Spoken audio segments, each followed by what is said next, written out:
பாண்டியராஜன். வணக்கம் பாண்டியராஜன், உங்களிடம் இருக்கும் தகவல்களை சொல்லுங்க. சென்னை வில்லிவாக்கம் சட்டமன்ற தொகுதியில இன்று காலை 11 மணிக்கு வேட்புமனு மீதான பரிசீலனை என்பது தொடங்கியது. முதலில் 11 மணிக்கு தொடங்கியதனாலே இந்த வில்லிவாக்கத்தில் இருக்கக்கூடிய தேர்தல் நடத்தும் அலுவலர் மைதிலி அவர்கள் ஒவ்வொருவராக அவர்களுடைய வேட்புமனுக்களை பரிசீலனைக்கு உட்படுத்தினார். சுயேட்சையினுடைய வேட்பாளர்களாக வேட்புமனு தாக்கல் செய்தவர்களுடைய வேட்புமனுக்கள் முதலில் அறிவிக்கப்பட்டது. அதற்கு எந்த அப்ஜெக்ஷன் இல்லாத அந்த வேட்புமனு ஏற்றுக்கொள்ளப்பட்டது அல்லது நிராகரிக்கப்பட்டதற்கான காரணங்களுடன் அவற்றை அவர் தெரிவித்து வந்தார்.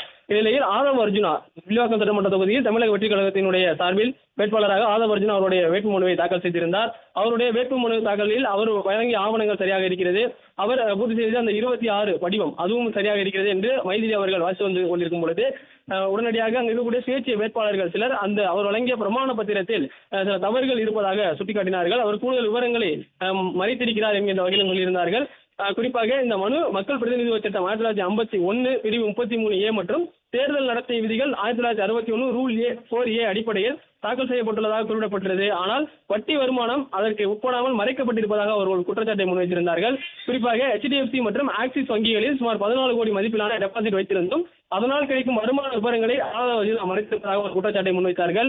அதன் பிறகு ரூபாய் 84 லட்சம் வரை வட்டி வருமானம் கிடைத்திருந்தும் அதை வருமானத்தின் மூலங்கள் பகுதியில் குறிப்பிடாமல் பிசினஸ் என்று மட்டுமே பதிவு செய்துள்ளார் எனவும் சுயேட்சையாக இருக்கக்கூடிய வேட்பாளர்கள் தெரிவித்திருக்கின்றனர். மேலும் ஆக்சிஸ் வங்கி இருக்கக்கூடிய சேமிப்பு கணக்கில் 1,95,14,171 ரூபாய் இருப்பு தொகை இருந்ததாகவும் அதிலிருந்து வட்டி வருமானம் கிடைத்திருந்தும் அது குறிப்பிடப்படவில்லை எனவும் குறிப்பிடப்பட்டிருக்கிறது. வங்கி கணக்குகள் தொடங்கிய தேதி மற்றும் ரூபாய் 14 கோடி டெபாசிட் செய்யப்பட்ட தேதி போன்ற முக்கிய தகவல்களை திட்டமிட்டு மனுதாரர் மறைத்திருப்பதாகவும் ஆதவ் அர்ஜுனாவுடைய பிரமாண பத்திரம் மீது ஒரு குற்றச்சாட்டு வைக்கப்பட்டது.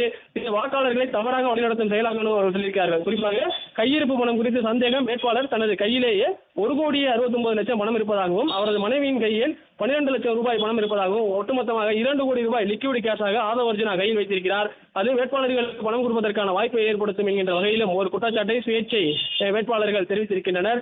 இந்நிலையில் தான் மேலும் ஆதவ் அர்ஜுனாவுடைய மனைவி பெயரில் 35 மேற்பட்ட நிறுவனங்கள் இருப்பதாகவும் அவற்றை அவருடைய பிரமாண பத்திரத்தில் காணவில்லை என்கின்ற ஒரு குற்றச்சாட்டை முன்வைத்து அவருடைய வேட்புமனு பரிசீலனையில் அப்ஜெக்ஷனை தெரிவித்திருந்தார்கள்.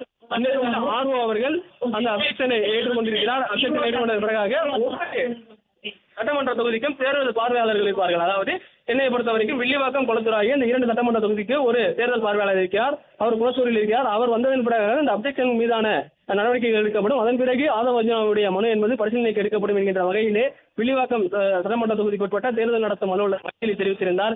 அதன் பிறகு நாம் தமிழர் கட்சி மற்றும் ஒரு சில சுயேட்சை வேட்பாளர்களுடைய வேட்புமனு பரிசீலனைக்கு உட்படுத்தப்பட்டது. இருப்பினும் ஆதவ் அர்ஜுனா தரப்பில் இருந்து எங்களுடைய வேட்புமனுவை பரிசீலனை செய்து அதற்கான முடிவை தெரிவிக்க வேண்டும், வேட்புமனு ஏற்க வேண்டும்